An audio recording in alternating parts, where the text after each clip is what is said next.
எல்லாருக்கும் வணக்கம். நான் உங்கள் டாக்டர் ஜலஜா ரமேஷ், சிறப்பு சக்கரவாதி நிபுணர், புனித Isabel hospital, well woman specialist and pregnancy diabetic specialist. இந்த பதிவில் பார்த்தீங்கன்னா பாலிசிஸ்டிக் ஓவரி பற்றி நான் பேச போகிறேன். நார்மலாக பார்த்தீங்கன்னா பாலிசிஸ்டிக் ஓவரினாலே ஓவர் வெயிட்டாக இருப்பாங்க, ஒபீஸாக இருப்பாங்க, அதுதான் நம்ம எல்லாருக்கும் தெரியும். பட் அதில் ஒரு வகை இருக்குது, it's called lean PCOS. 20 to 30% of the polycystic ovary இருக்கவங்களுக்கு இந்த லீன் பிசிஓஎஸ் இருக்கும். இந்த ஒல்லியாக இருக்கிறவங்களுக்கும் அந்த பாலிசிஸ்டிக் ஓவரி ப்ராப்ளம் இல்லை, அது மெனி டைம்ஸ் அன்டயக்னோஸ்டாக போகுது. ஏன்னா பொதுவாகவே பாலிசிஸ்டிக் ஓவரினாலே வெயிட் ஜாஸ்தியாக இருப்பாங்க அப்படின்னு ஒரு கான்செப்ட் இருக்குது. Yes, it is true for 70%, but 20 to 30% people ஒல்லியாக இருக்கிறவங்களுக்கும் பிசிஓஎஸ் இருக்கலாம். ஸோ இது எப்படி தான் டிஃப்ரென்ஷியேட் பண்ணுறது, கண்டுபிடிக்கணும்னா பீரியட்ஸ் இர்ரெகுலராக இருக்கும், பீரியட்ஸ் ப்ரொலாங்டாக இருக்கும். லைக் 35 டேஸ்க்கு ஒரு வாட்டி, 45 டேஸ் ஒரு 60 டேஸ்க்கு அந்த மாதிரி இரெகுலர் பீரியட்ஸ் இருக்கலாம். இல்லை மாதத்துக்குள்ளேயே 2 வாட்டி வரலாம். ஸோ இந்த மாதிரி prolong periods and they don't ovulate. So இந்த மாதிரி உண்டு. ரெண்டாவது, எக்ஸஸ் ஹேர் க்ரோத் இருக்கலாம் உங்களுக்கு, இந்த முஷ்டாக், இந்த பேர்ட், அந்த மாதிரி male pattern of hair growth இருக்கலாம். ஸோ ஏன்னா உங்களுக்கு அந்த ஆண்ட்ரோஜன் டெஸ்டோஸ்டெரான் ஹார்மோன் ரொம்ப அதிகம் இருக்கும். ஸோ ப்ளஸ் இந்த பாலிசிஸ்டிக் ஓவரி ப்ராப்ளம் இருக்கிறவங்களுக்கு ஒரு முக்கியமானது ஒன்று இருக்குது. Because these people have high risk to develop type 2 diabetes in future. ஏன்னா இது ஒரு ப்ரீ டயபிட்டிஸ் போய் அப்படியே டைப் 2 டயபிட்டிஸ் போக வாய்ப்பு. ரெண்டாவது, இதே பிசிஓஎஸ் இருக்கிறவங்களுக்கு ப்ரெக்னென்சி அப்போ ஜெஸ்டேஷன் டயபிட்டிஸ் வர்றதுக்கு வாய்ப்பு. இந்த ஜெஸ்டேஷன் டயபிட்டிஸ் வரும்போதே it's a forerunner of type 2 diabetes.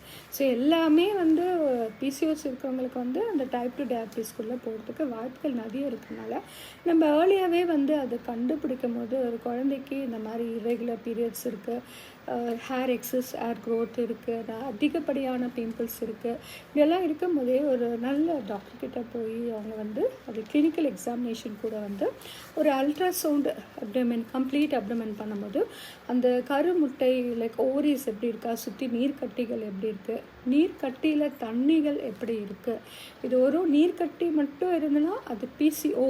அது ஒரு சில பேருக்கு ஜஸ்ட் ஸ்கேனில் மட்டும் இருக்கும், அது அவ்வளோ பிரச்சனை இல்லை, ஜஸ்ட் ஃபாலோ மட்டும் பண்ணிட்டோம்.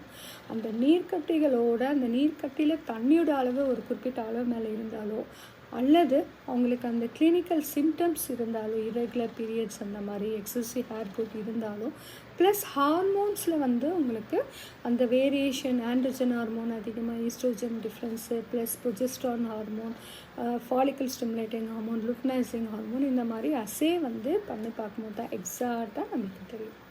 ஸோ இதெல்லாம் முறைப்படி நம்ம பண்ணி தான் ஒருத்தவங்க பிசிஓஎஸ் இருக்கா இல்லையான்னு தெரிஞ்சுக்கலாம். இது பண்ணிட்ட பிறகு அதுக்கான லைஃப் ஸ்டைல் மாடிஃபிகேஷன் பண்ணால், அதாவது ப்ராப்பர் பேலன்ஸ் நியூட்ரிஷியஸ் டயட் எடுத்துக்கணும், ரெகுலர் வாக்கிங் பண்ணணும், எக்ஸஸ் வெயிட் இருந்தால் வெயிட் குறைக்கணும், மெட்ஃபார்மின் அப்படின்னு ஒரு மெடிசன் போடும்போது அது அவங்களுக்கு இந்த இன்சுலின் சென்சிட்டிவிட்டி இம்ப்ரூவ் பண்ணி ரெசிஸ்டண்ட்டை குறைச்சி ப்ளஸ் வெயிட் நியூட்ரல் இல்லை வெயிட் லாஸ்க்கு அது ஹெல்ப் பண்ணும். ஸோ எஸ்பெஷலி இந்த லீன் பிசிஓஎஸ்க்கு மெட்ஃபார்மின் ரொம்ப யூஸ்ஃபுல்லாக இருக்கும். ப்ளஸ் ஹார்மோனோட லெவல் பொறுத்து அதுக்கான ஹார்மோன் சைக்கிள்ஸ் எல்லாம் போட்டுடுவாங்க. எக்ஸஸ் ஹேர் க்ரோத் இருக்கும்போது அதுக்கான மெடிக்கல் ட்ரீட்மெண்ட் பண்ணும்போது உங்கள் குழந்தை நல்லபடியாக ஆரோக்கியமாக இருக்கும். ஸோ பிசிஓஎஸ் இருக்கிறவங்களுக்கு 2 வழிபாதை. ஒன்று, அவங்க டயபிட்டிஸாக வாய்ப்புண்டு, அது ஏர்லியாக கண்டுபிடிச்சி அதுக்கான லைஃப் ஸ்டைல் மாடிஃபிகேஷன் மெடிக்கேஷன்ஸ் அது கொண்டு பண்ணால் தடுத்துடலாம். ரெண்டாவது, பிசிஓஎஸ் இருக்கிறவங்களுக்கு ஓவுலேஷன் பிரச்சனைனால சப் ஃபர்டிலிட்டி, குழந்தை உண்டாகிற தன்மை கம்மியாக இருக்கனால பின்னாடி ஃபர்டிலிட்டி ப்ராப்ளம் இருக்கிறதுனால நம்ம முன்னாடியே தெரிஞ்சுட்டா அதுக்கான பண்ணும்போது எஸ்பெஷலி ப்ரீ ப்ரெக்னென்சி கவுன்சிலிங்கில் இதெல்லாம் பண்ணி ஒரு ஆரோக்கியமான ஒரு ஹெல்த்தி மதராக கொண்டு வர முடியும். ஸோ ஆரோக்கியமான பெண் தான் ஒரு ஆரோக்கியமான தாய் ஆக முடியும், ஆரோக்கியமான தாய் தான் ஒரு ஆரோக்கியமான குழந்தையை ஈன்றெடுக்க முடியும், ஸோ ஆரோக்கியமான ஒரு சிட்டிசனை உண்டாக்க முடியும்.